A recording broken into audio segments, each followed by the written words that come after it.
সজনে পাতা, এটা কলার মোচা, এটা হচ্ছে চালতে দিয়ে টক ডাল, ভাত, আলু সেদ্ধ করি। এই যে আলু সেদ্ধ।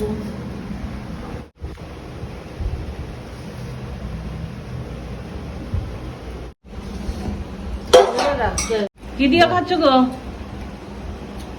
কলার মোচা। কেমন হয়েছে খেতে? ভালো,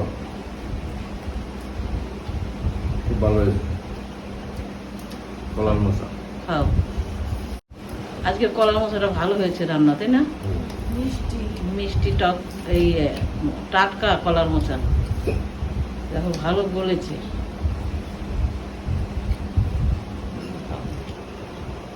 আজকের মেনু অনেক কিছু, টক ডাল আছে, তারপরে সজনে পাতার ঝোল আছে,